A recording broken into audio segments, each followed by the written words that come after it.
오늘의 말씀 출애굽기 12장 1절부터 13절 말씀.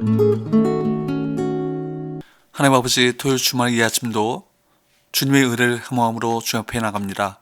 이 시간에도 우리 모두에게 말씀을 통해 하나님의 음성을 들려주옵소서. 예수님의 이름으로 기도합나이다. 아멘. 할렐루야. 성교 성도 여러분, 오늘도 하나님의 은혜와 평강이 가득한 하루가 되시길 축복합니다. 오늘 우리에게 주시는 하나님의 말씀은 출애굽기 12장 1절에서 13절 말씀입니다. 출애굽 사건의 절정은 여호와께서 애굽의 모든 장자를 죽이시는 마지막 밤에 이루어졌습니다. 그동안 하나님께서는 애굽에 여러 가지 재앙을 내리셨습니다. 그러나 그 재앙들은 이 하룻밤의 대사건을 위한 전주곡에 불과한 것입니다. 마지막 이 죽음의 재앙이 애굽 땅에 임했을 때 아무도 이 죽음을 피하지 못했습니다. 그들이 신이라고 부르던 바로왕의 장자도 죽었습니다. 그들이 믿고 의지하던 우상들은 아무 힘도 없었습니다. 죽음 앞에 인간은 무력해질 수밖에 없습니다. 하나님께서는 이 죽음의 재앙을 피할 수 있는 길을 이스라엘 백성들에게만 가르쳐 주셨습니다. 그렇다면 하나님께서 준비하신 그 구원의 길은 무엇입니까? 그것이 바로 유월절 사건입니다. 하나님께서는 이렇게 말씀하셨습니다. 양을 잡아라. 그리고 그 양의 피를 문 좌우 설주와 임방에 바르라. 그러면 내가 애굽 땅을 칠 때, 즉 처음 난 자와 처음 난 것을 다 칠 때 그 피를 바른 집은 내가 넘어가리라. 여기서 넘어간다는 말, 그래서 유월절이라는 말이 여기서 나왔습니다. 유월이라는 말은 넘어간다, 패스오버라는 말입니다. 죽음의 재앙이 피를 바른 집을 그냥 넘어갔습니다. 하나님의 천사가 내려와서 불순종하는 모든 애굽인을 죽이던 바로 그날은 이스라엘에겐 구원의 날이었습니다. 하나님의 구원이 어떻게 이스라엘 가운데 이루어졌습니까? 이 유월절 사건을 통해 하나님께서 우리에게 주고자 하시는 말씀은 무엇입니까? 첫째, 유월절 사건은 무엇보다 이스라엘이 하나님의 백성으로 새로운 삶을 출발한 시작의 날인 것입니다. 1절, 2절 여호와께서 애굽 땅에서 모세와 아론에게 일러 말씀하시되 이 달을 너희에게 달의 시작, 곧 해 첫 달이 되게 하고, 유월절 사건이 일어났던 이 달을 그 해의 첫 달이 되게 하라는 것입니다. 이전까지만 해도 유대인의 달력은 태양력이었습니다. 그러나 유월절을 계기로 그들의 달력이 바뀌었습니다.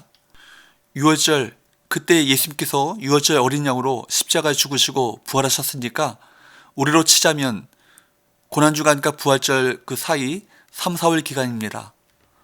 3, 4월의 유월절 기간 사이인 봄철을 1월로 하는 새 달력을 작성한 것입니다. 이 달을 아비월 혹은 니산월이라고 불렀습니다. 달력이 바뀌었다는 것은 중요합니다. 왜냐하면 삶의 기반과 출발점을 어디로 삼느냐의 문제이기 때문입니다. 기준이 바뀌고 가치관이 바뀐 것을 의미하기 때문입니다. 이스라엘 백성들은 자신들의 역사의 기준을 유월절로 삼았습니다. 애굽 땅에서의 하나님의 구원, 그것도 어린 양을 잡아 그 피를 문설주에 바른 그날을 역사의 시작으로 인식하게 되었습니다. 유월절은 모든 삶의 새로운 시작이 된 날이기도 합니다. 유월절 이전에는 그들은 애굽의 노예였으나 유월절 이후 그들은 하나님의 백성이 되었고 자유인이 되었습니다. 우리가 예수님을 믿고 하나님의 자녀가 되었다는 것도 마찬가지입니다. 유월절 사건처럼 우리의 삶을 바꾸어 놓은 사건이 바로 예수 그리스도의 십자가 사건입니다. 고린도전서 5장 7절 말씀에 보면 우리의 유월절 어린 양 곧 그리스도께서 희생이 되셨느니라 라는 말씀이 나옵니다. 이 말씀은 유월절의 중요한 의미를 나타내고 있습니다. 유월절은 예수 그리스도를 보여주는 그림자입니다. 이스라엘 백성들을 구원하기 위해 어린 양이 죽었습니다. 마찬가지로 죄로 인해 하나님의 진노와 심판을 피할 수 없는 인간들을 살리시기 위해 예수 그리스도께서 죽으셨습니다. 어린 양의 피가 이스라엘을 구원하였듯이 예수 그리스도의 보혈이 우리를 구원합니다. 유월절부터 이스라엘의 새 역사가 시작되었듯이 예수 그리스도를 만난 이후부터 우리 인생의 달력이 달라집니다.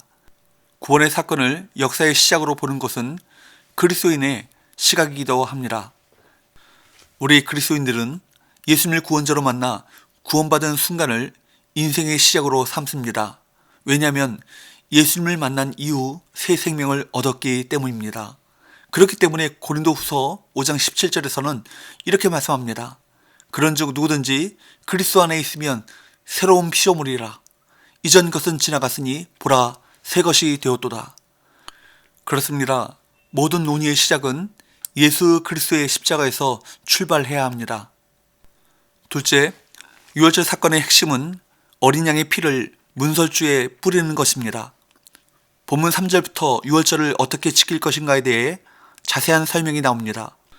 본문의 설명을 요약하면 이렇습니다. 우선 어린 양을 준비합니다. 가족의 수에 따라 양을 준비하는데 가족의 숫자가 너무 적으면 이웃과 함께 사람 수를 따라서 한 마리만 준비하면 됩니다. 그리고 어린 양을 잡습니다. 양의 피를 문 좌우 설주와 임방에 바르고 양고기는 불에 구워 쓴 나물과 무교병과 함께 먹습니다. 그리고 그것을 먹을 때는 허리에 띠를 띠고 발에 신을 신고 손에 지팡이를 가지고 급히 먹어야 했습니다. 이 과정에서 가장 중요한 것이 어린 양을 잡아 그 피를 문 좌우 설주와 임방에 바르는 것입니다.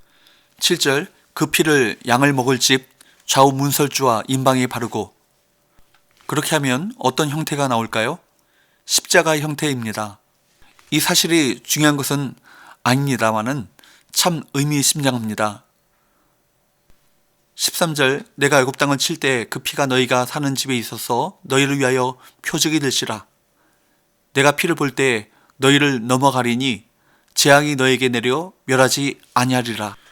여기 내가 그 피를 볼 때 너희를 넘어가리니 라는 말은 유월절 사건의 가장 핵심적인 표현입니다. 물론 유월절을 지키는 여러 가지 절차가 많이 나옵니다. 무교병 이야기도 쓴나물에 대한 것도 그리고 어떤 자세로 이 음식을 먹어야 되는가에 대해서도 성경은 말씀합니다. 그러나 유월절이 우리에게 말하는 핵심은 어린 양의 피와 그 피를 문설주에 바르는 것입니다. 하나님의 진노, 죽음의 심판이 문설주에 바른 그 피를 보고 넘어간다는 것입니다. 이 말은 이스라엘 백성들이 죽음의 심판에서 구원받는 근거가 다른 데 있는 것이 아니라 어린 양의 피에 있다는 것입니다. 물론 애굽 사람 중에도 착한 사람이 있었을 것입니다. 그리고 반면에 이스라엘 백성들 중에서도 악한 사람이 있었을 것입니다. 그러나 그날의 구원은 선악의 문제가 아니라 어린 양을 잡아 그 피를 좌우 문설주와 임방에 발랐느냐 바르지 않았느냐 이것이 구원의 근거였던 것입니다. 아무리 선행을 쌓았다 할지라도 그리스도의 피가 없으면 소용이 없습니다. 하나님께서 열어놓으신 구원의 길 십자가 외에는 살 길이 없습니다. 십자가만이 유일한 구원의 길인 것입니다. 사도행전 4장 12절 말씀 다른 이로서는 구원을 받을 수 없나니 천하 사람 중에 구원을 받을 만한 다른 이름을 우리에게 주신 일이 없음이라 하였더라. 이스라엘 백성들이 어린 양의 피를 뿌리고 구원받았다라는 것을 잘 이해하셔야 합니다. 이것은 이스라엘 백성들이 하나님의 언약을 믿었다라는 것입니다. 우리가 예수님을 믿고 구원받는 것은 하나님의 언약 때문입니다. 예수님께서 내 대신 십자가에서 피 흘려 죽으셨고 하나님께서는 그 피를 보고 나의 죄를 씻어주셨다는 것을 내가 믿는 것입니다. 그러므로 이스라엘 백성들이 어린 양의 피를 문설주에 뿌린 것처럼 우리는 예수님이 십자가에 죽으신 것은 나를 위한 죽음임을 믿고 그 예수님을 내 마음에 영접하는 것이 피를 뿌리는 것과 같습니다. 그러므로 우리가 구원받은 것은 예수 그리스도의 십자가의 사건에 근거합니다. 그렇기 때문에 사도 베드로는 이렇게 외쳤습니다.